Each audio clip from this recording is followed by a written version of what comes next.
is CTV's W5. Here is Sandy Ronaldo.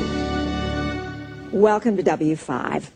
In the world of science, medical discoveries usually undergo years of testing. But for those suffering from debilitating diseases, waiting for science to prove a promising treatment can be frustrating. So, when a doctor in Italy, Paolo Zamboni, suggested multiple sclerosis was linked to constricted veins and that a simple treatment to open them up could stop the disease, MS patients the world over began seeking the procedure.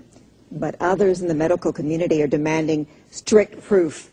The Liberation treatment was the story that W5 first reported to the world last November. But now, the Liberation War is pitting desperate MS patients against doctors and is dividing the medical community. Here is Avis Favreau.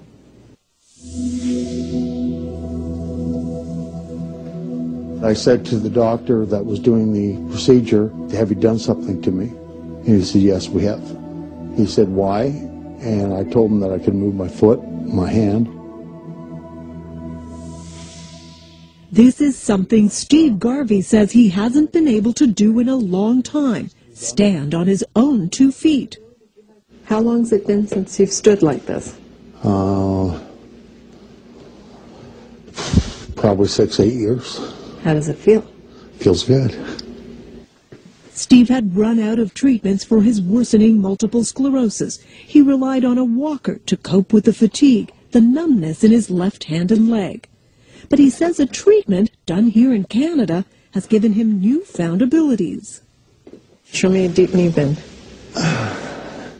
And if I tried this before, I would have fallen back or fallen over, definitely.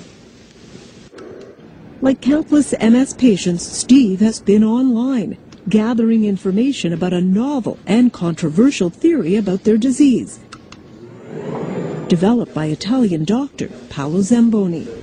The narrowing is... That idea, first broadcast on W5 last November, that many of those with multiple sclerosis have blocked veins in their necks and chests. Look at this section, the narrowing is a significant stenosis. Their blood doesn't drain properly, sending it back to their brain, a problem that could be contributing to their MS. What's more, Dr. Zamboni's study suggested opening these veins with balloon angioplasty improved symptoms and reduced new MS attacks. It was dubbed the Liberation treatment. Wow! There's no more narrowing. The blood goes faster than before. With few options, Steve was desperate to give this new idea a try. The clock's ticking. People die. People with MS commit suicide at an alarming rate. There's no hope. So why don't we give them hope? His neurologist told him to wait for more studies. Was it easy to see or hard to see? Instead, Steve went to see vascular surgeon Sandy McDonald, who runs an imaging clinic in Barrie, north of Toronto. He decided to test Steve's blood flow with an ultrasound scan that Dr. McDonald paid for out of his own pocket. In dealing with Steve, I have to say very specifically that I don't treat MS. I have no idea what the effect of the balloon angioplasty will have on MS. But I knew that from the studies that we had done that he had abnormal flow characteristics that warranted further assessment. So he then sent Steve for a venogram, a test where dye is injected to see the veins and blood flow. And it's actually quite narrowed. And just as the theory suggested, Steve had abnormal blood drainage from his brain, courtesy a narrowed left jugular vein. When you inject the dye, it just stays and stays and stays and is very sluggish to drain out. It's a condition called CCSVI, chronic cerebral spinal venous insufficiency. And following Dr. Zamboni's study, Dr. McDonald and his colleagues decided to unblock Steve's vein. This is home video after the procedure. Well, I felt warmness or a difference in my left side of my face, and I thought I'd just try and wiggle my toes. So I did, and it moved. Oh, this is so awful. Then I thought about my left hand. And there is the left hand. One of the nurses came over, said, "Are you all right?" And I said, "I'm fine. Shake my hand." And she shook my left hand, which was useless before. It was quite remarkable. The question as a physician, though, is it a placebo effect or is it real?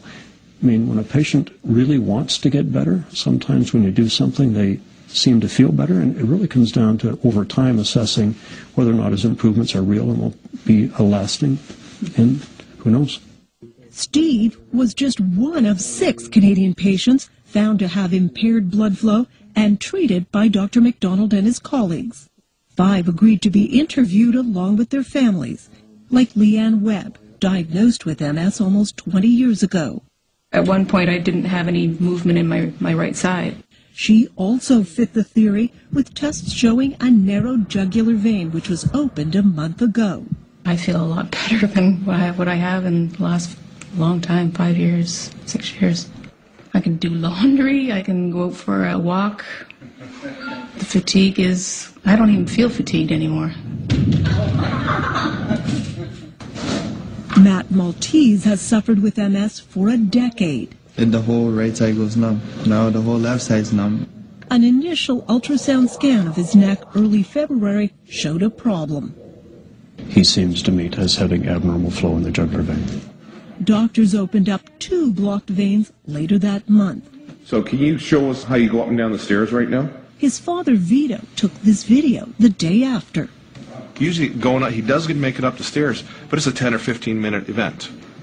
He went up and down those stairs that morning about 10 times. And the strangest thing is he started whistling, and he hasn't whistled in years because he hasn't had any feeling in his left side in 3 to 5 years total, no feeling at all for 3 to 5 years. Now it's so much better. Can actually go out and do stuff now.